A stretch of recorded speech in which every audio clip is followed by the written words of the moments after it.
Bienvenidos amigos oyentes a Misiones Amazónicas. Una vez más nos reencontramos para hablar sobre diferentes temas que nos interesa acerca de nuestra Amazonía y por supuesto acerca de temas coyunturales que viven nuestro país. De qué manera podemos ir superando ciertas problemáticas que se nos van presentando en nuestra sociedad actualmente.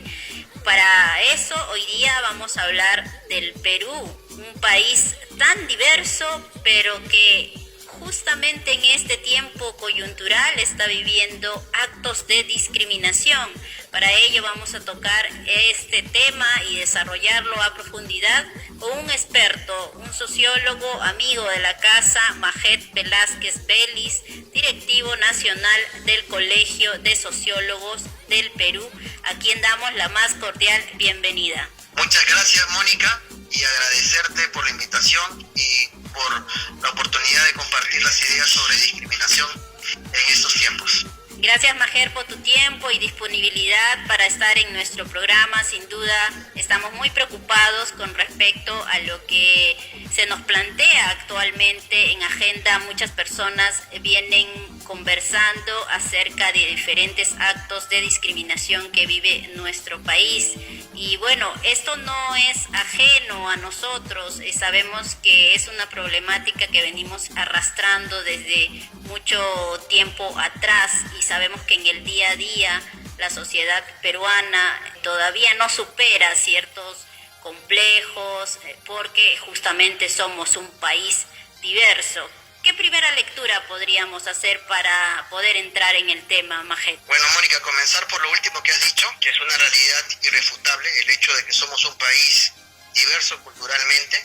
El Ministerio de Cultura nos dice que tenemos oficialmente 53 pueblos indígenas, categorizados así porque son una verdad incontrastable de que tienen costumbres, unas lenguas distintas, tienen una manera de generar su sexualidad de manera particular. No solamente eso, sino también en nuestra Constitución Política de Perú tenemos los derechos constitucionales a lo que es a la identidad cultural.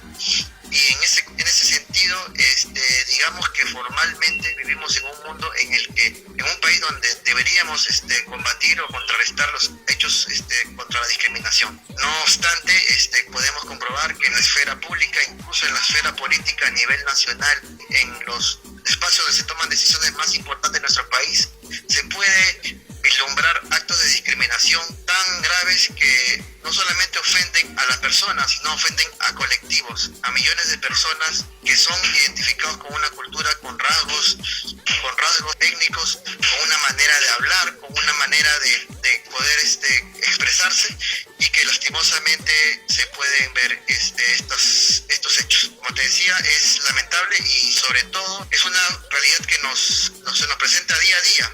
No solamente es en esta esfera pública, como lo estamos comentando ahora, sino en la cotidianidad, es decir, en nuestras casas, en nuestro trabajo, en nuestras formas, en la manera que nos presentan los programas de televisión.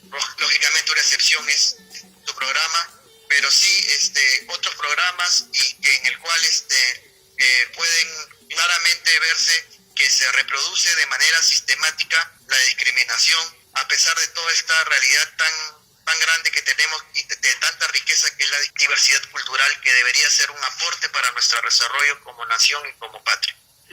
Muy clara realmente tu precisión, Majet. Sin duda, en diferentes niveles es que se presenta esta discriminación y se comete actos en varios momentos, situaciones, contextos. Sobre todo cuando se está en una posición de mayor rango, ¿no? Se puede ver que hay un halo de superioridad. ¿Qué nos puedes decir al respecto? Bueno, Mónica, creo que hay doble responsabilidad. De cierta manera, el hecho de que ser un representante del Estado, de ser una persona que representa no solamente a su individualidad, sino representa a un conjunto de personas, tiene que ser mayormente responsable, incluso en las formas y en la manera en que puede comunicarse, en la que se puede relacionarse y puede, sobre todo, establecer políticas públicas a nivel nacional. Si vemos ese tipo de ejemplos, estamos dando un mensaje en el cual estamos reproduciendo y estamos haciendo algo normal, como se dice actualmente, normalizando la discriminación.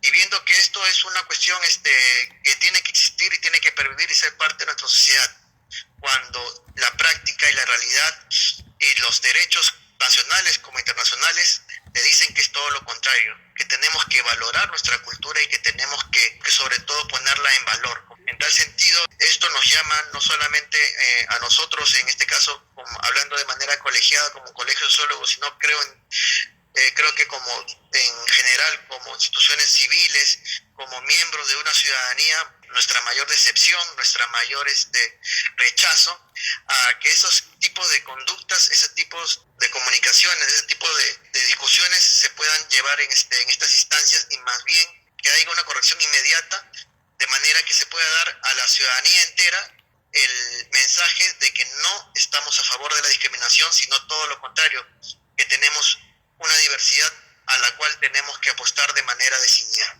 Muy bien, y creo que también algo que agregar, cuántos actos de corrupción también se podrían evitar cuando se tiene el poder, y ante ese poder pues muchas veces se abusa, y eso también hace que no se piense en el bienestar común, y también lamentablemente eso te da, y como ya lo decía al hacerte la pregunta, una especie de superioridad que va a hacer ver al otro desde un punto más alto, ¿no?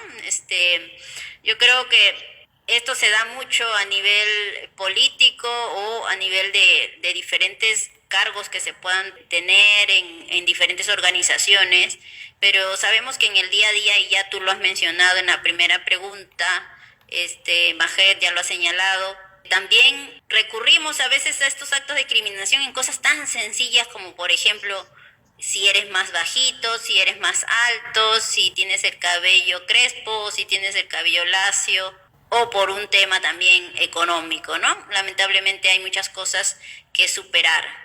Bueno, y también de raíz, sin duda, hay la estructura social en la que vivimos, tiene varias cosas que todavía superar. Bueno, yo quisiera hacerte una pregunta ahora con respecto a lo que estamos viviendo en el tema de pandemia. En pandemia, Majed, fácilmente podemos cometer el error de señalar al otro como causante de la enfermedad, y no nos damos cuenta o ni siquiera pensamos un poco en la situación socioeconómica que viven las familias o los ciudadanos en general.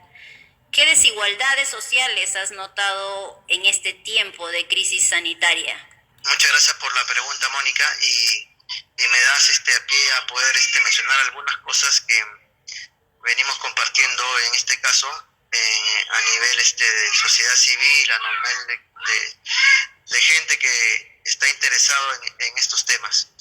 Uno, creo que es evidente, es la discriminación, de cierta manera, a las distintas cosmovisiones y las maneras de poder establecer un sistema de salud. ¿A qué me refiero, Mónica? Me refiero a que cada uno de nosotros desarrollamos un sistema de salud individual, pero muchos pueblos en que se encuentran tanto en el Ande y la Amazonía peruana tienen un sistema de salud propio.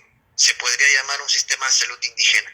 Este sistema de salud indígena responde a prácticas como el autocuidado, a prácticas como la organización social, a prácticas como agentes de medicina tradicional, por ejemplo, que son los llamados sobadores, los vegetalistas, etcétera, etcétera. Esta manera de poder hacer salud ha sido discriminada de cierta manera en estos tiempos de pandemia, porque como tú decías hace un ratito, se ha afirmado y se ha puesto en hegemonía una sola manera de poder darle salud, que es a través de las recomendaciones que nos daba la OMS. Curioso es el caso que precisamente cuando se quería entronizar esta idea de dar salud de una sola manera, no se sabía cómo. Y hemos sido todos testigos de los distintos errores y las distintas equivocaciones que se ha ido teniendo para abordar la pandemia en el mundo entero, no solamente en el país, sino en el mundo entero. Evidencias científicas que se creían como ya precisamente dadas, eran al día siguiente vistas como un error. Entonces, eso nos da la oportunidad encima, sobre todo, de poder refutar esta discriminación y decirle que no hay una manera sola de ver la salud, sino hay distintas maneras. Y los pueblos andinos y amazónicos han tenido la oportunidad de demostrarlo en su forma de practicar. Eso por decirlo de alguna manera. Y la segunda discriminación ha sido de carácter social y económico. Y es evidente, hay algunas personas que han podido acceder a la compra de farmacias, a poder acceder a una serie de servicios, incluso la atención en hospitales, la atención en postas, pero esto no ha sido la gran mayoría de la población que se encuentra en la zona rural y en tanto amazónica como andina. Los servicios de salud a nivel de Amazonía, hay 4 de cada 10 hospitales en las comunidades nativas. Hay un solo médico que se queda todo el día en las comunidades de cada 10 postas en la Amazonía. Podríamos repasar una serie de indicadores, además de las brechas de educación, en el cual es la educación digital, como vemos ahora, que es una situación que se menciona como algo para quedarse, y creemos positiva en ese sentido, que debería establecerse y difundirse, pero la educación digital también tiene que contemplar que hay una brecha digital, de que hay muchas comunidades, muchos lugares que no tienen el acceso a la banda, a lo que es el acceso a lo que es el internet y otras maneras de poder comunicarse. Y eso quiere decir que la educación va a ser parcializada, solamente para las personas que acceden, y las que no acceden van a estar todavía, como se dice, en una situación marginal. Asimismo, también podemos comprobarlo con los servicios que se pueden dar a nivel de Estado, ¿no? Tanto los servicios de agua y saneamiento, tanto los servicios, sobre todo en esta práctica tan popularizada y como siendo la receta maestra para prevenir el coronavirus, que es el lavado de manos, ¿no? Y qué paradójico era cuando se decía lavar las manos, cuántas de esas comunidades, tanto andinas y amazónicas, tienen acceso a agua potable para poder hacer ese lavado de manos. Entonces, es curioso que estos datos nos revelan la discriminación a nivel, como tú decías, estructural, que muchas veces no queremos ver porque nos hace sentir un poco mal, o porque de repente nos hace acordar de que tenemos una deuda y un compromiso muy grande con una muy mayoritaria población a nivel nacional de nuestro país. Muy clara realmente tu postura, Majet Velázquez, sociólogo.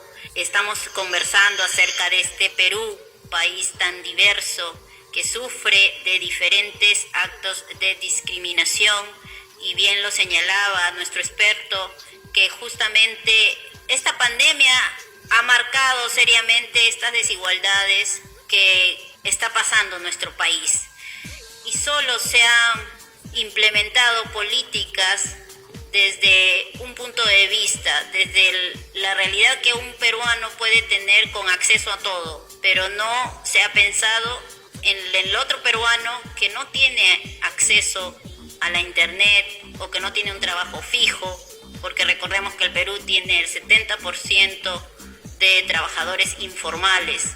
Entonces, en esta pandemia nos hemos dado cuenta que muchos peruanos han tenido que asumir solos esta crisis y estamos viviéndola.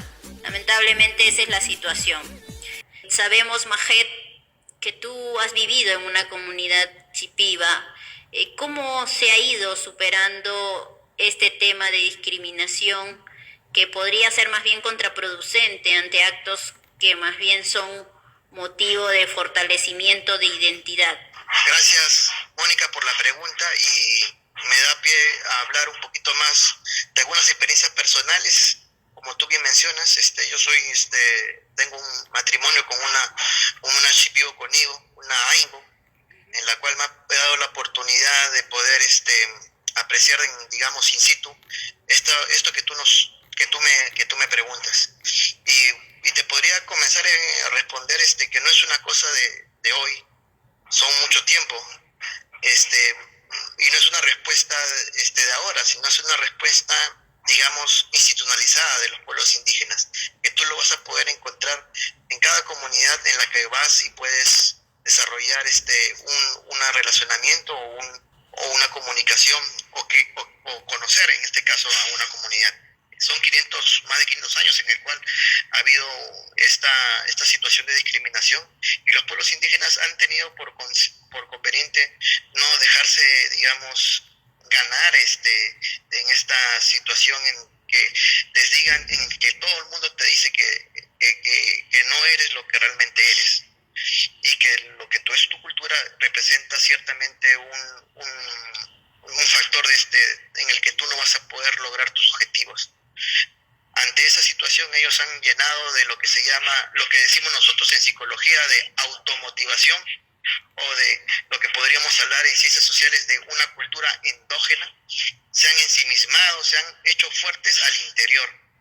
Al interior de los pueblos, su fortaleza no radica en uno, o en dos, o en tres personas, como puede ser muy claro acá en nuestras ciudades, ¿no?, en las que vivimos, sino el colectivo, la fortaleza radica en su conjunto, y la respuesta es su conjunto. La primera aspecto, y lo más resaltable, es que se afirma su identidad. Y la afirmación de la identidad no solamente se hace de boca para afuera, sino se practica de manera cotidiana. La práctica del lenguaje no es mera casualidad que después de casi 500 años en el que se ha podido establecer contactos con las poblaciones amazónicas, todavía se practique la lengua, y que se realice de manera constante, y que incluso se desarrolle una serie de iniciativas, por ejemplo, como la comunicación digital, que lo hacen muchos pueblos indígenas. Yo podría citarte en este caso al pueblo Shikibu-Conibo a través del Consejo Shikibu-Conibo-Shetebo, o Shikox, que tiene un programa y una televisión digital por Facebook.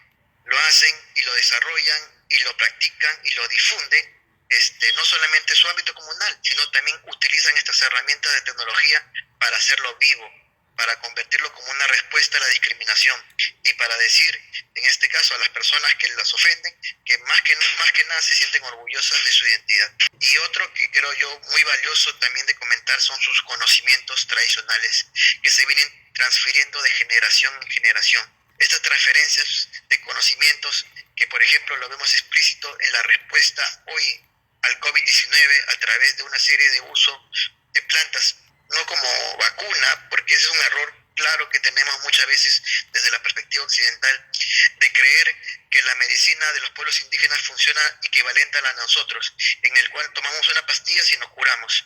No, ellos tienen un sistema de prevención y en este caso, de alivio a los tratamientos, a los males que tienen. ¿Por qué? Porque en este caso la enfermedad no es solamente del cuerpo, sino tiene que ver con todo el ser, la parte espiritual, física, mental, etcétera, etcétera, etcétera. En tal sentido, ellos han utilizado estas herramientas, estas plantas que ayudan al alivio, a la prevención y al proceso de recuperación del COVID-19, entre otras cosas. Por ejemplo, han utilizado lo que es ahora el matico. El matico es una planta que tiene algunos elementos vinculados con algunos activos que pueden ayudar a aliviar al COVID-19, y eso se puede también preparar baños de evapotranspiración, y eso facilita a lo que es en este caso a los pueblos indígenas a los pueblos indígenas exactamente, a que puedan llevar un proceso más aliviado del COVID-19. Creo yo que esa es la manera en el que uno ve continuamente en las comunidades, al haber estado en su momento. Ahora no me encuentro, pero lo he podido comprobar a través de mis propios familiares, incluso de las propias medios de comunicación, y de amigos y gente involucrada con su pueblo, como pueden ser voluntarios que existen de manera natural en los pueblos indígenas, estas respuestas. Majet, ya tenemos que ir terminando, concluyendo el programa, así que tus palabras finales. Mónica, agradecerte por la oportunidad de comunicarnos y de poder establecer un diálogo, y sobre todo llegar a algunos mensajes que a nivel personal y como colegio de sociólogos queríamos también transmitir en esta situación.